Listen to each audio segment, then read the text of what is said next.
Wei Wuxian led Lan Wangji on wild adventures, climbing mountains and diving into the water.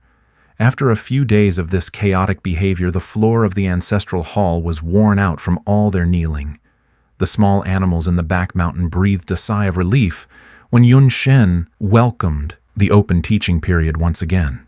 Various families from the cultivation world sent their disciples to the mountain to attend lectures one after another, and the previously serene and meditative Suzhou city became bustling and lively again. Their carefree days came to an end. Considering that Lan Qiren had recently lost face in certain situations, in order to help the troublemakers mend their ways, both were required to attend study courses. They were strictly disciplined alongside the wealthy and idle young disciples from various noble families. One early morning, Wei Wuxian went to the mountain gate to watch the excitement. Shortly after, he had his arms around two junior disciples, one on each side, while entertaining them with jokes and laughter. A few junior sisters chattered and clustered behind him. Jiang Cheng kicked his buttocks in reproach, and Nie Huaisong tugged his sleeve to ask for homework as they walked into the Lan residence. In the Orchid room, there was a clear divide. On one side sat the Lan clan disciples, properly composed and solemn, while on the other side, disciples from various clans were laughing and joking around.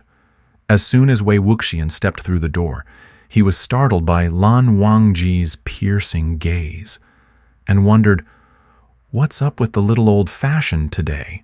Could it be that he was punished to kneel too late last night and got exhausted?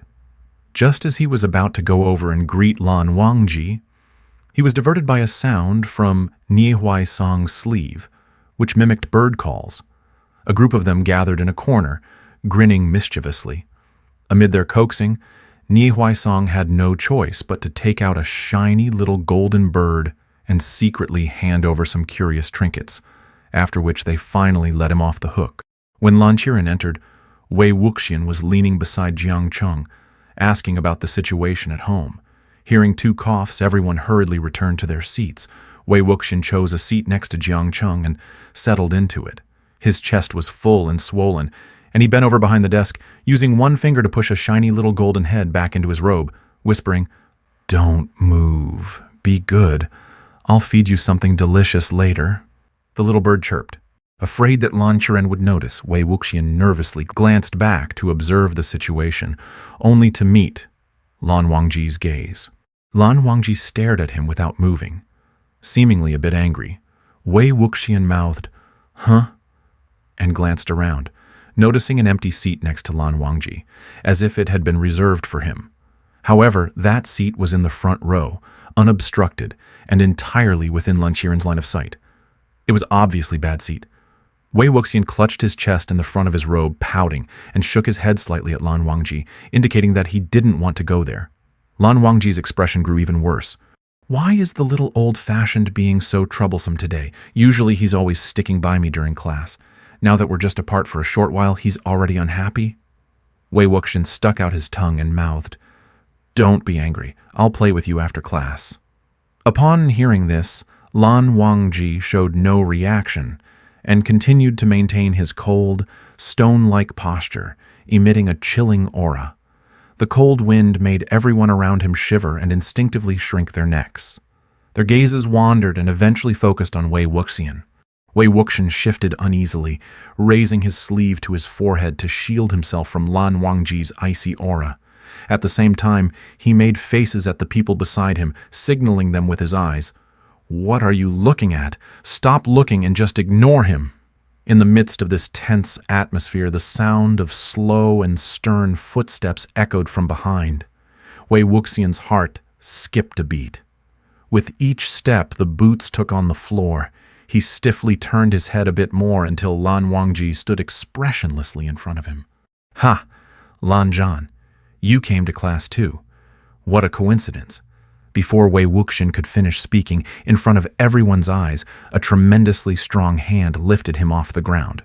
Before he had a chance to protest, he was being dragged by the hand to the seat next to the person.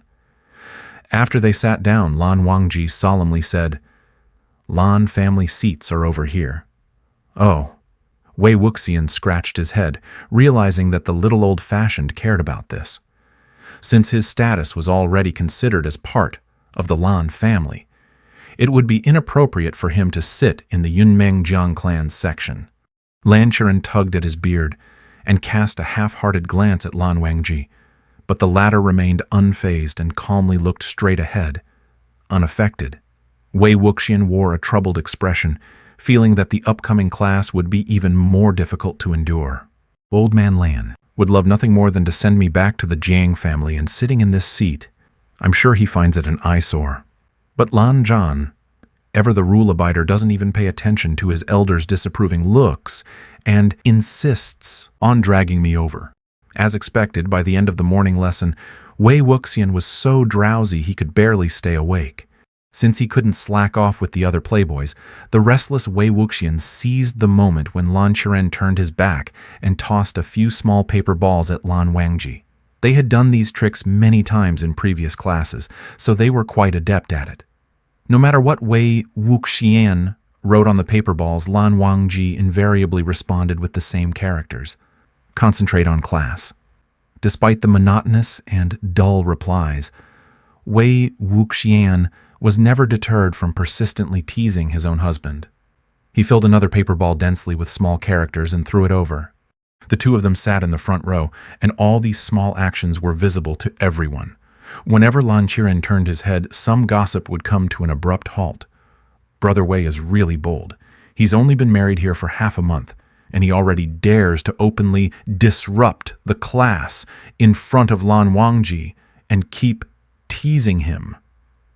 Didn't you see Lan Wangji forcibly pulling him over just now? Don't be fooled by their contrasting personalities. They might be very affectionate in private. It seems that we'll have to endure their public displays of affection every day from now on. Unintentionally making others envious, Wei Wuxian was inwardly distressed, however. Since the beginning of his lessons, a whole bunch of family rules he'd never heard of before sprung up like bamboo shoots after the rain. Putting an arm around others' shoulders, making noise while walking, drinking, gambling. These were just the start. That day, he was snacking on melon seeds in his junior's room, and it wasn't even half an hour before Lan Wangji dragged him back to the silence room. It is forbidden to stay in someone else's room. Wei Wuxian. Huh? Once everyone bought roast chicken from the foot of the mountain to share. Just as they were enjoying it, Wei Wuxian took off his outer robe. Lan Wangji, who happened to be passing by, gave him a cold look, and Wei Wuxian was hastily wrapped up tightly, with the belt tied into a tight knot. It is forbidden to undress in front of others. Wei Wuxian. What? Another time, everyone gathered to admire Ni Huaisong's latest erotic illustrations. They were in the heat of the moment when Lan Wangji suddenly appeared, terrifying them. Ni Huaisong quickly snatched the artwork back and guarded it like a treasure, vowing to never surrender. However, after being stared at expressionlessly for a moment, his hands trembled as he reluctantly handed it over. To everyone's astonishment, Lan Wangji calmly took it, glanced at it briefly, and then tossed it back to Ni Huaisong. He then announced a punishment of 50 strikes with the disciplinary ruler, turned around, and dragged Wei Wuxian away. Afterward, Lan Wangji asked seriously, "What's so interesting about that book?" Wei Wuxian curiously replied, "Isn't that obvious? What man doesn't like to watch it?" Lan Wangji said, "I don't like it." Wei Wuxian chuckled, "Little old-fashioned. You're not being honest. It's not that you don't like it. You're just afraid to watch it." Lan Wangji said, "I can watch it." The seeds in Wei Wuxian's hand dropped. "Huh?" Lan Wangji calmly replied, "A married man can watch it." Wei Wuxian's face showed a look of shock. It turned out that the Lan family had this unexpectedly reasonable family rule. It must have been set by some elder who deeply understood that simply hiding or completely omitting sex education would leave their children clueless on their wedding night, not knowing how to do things in the bed and continue the family line. So, they turned a blind eye and wrote this rule in a roundabout way, allowing people to seek understanding from the erotic illustrations on their own. Wei Wuxian eyed Lan Wangji up and down twice, then said, "Why didn't you say so earlier? That means I could have looked at it. Why did you interrupt my fun?" Lan Wangji said, "You cannot watch it with others." Wei Wuxian, "Did you make this up?" Lan Wangji stood up, about to find the family rules to show him. Wei Wuxian waved his hand. All right, I believe you." "What the hell kind of bullshit rules are these?"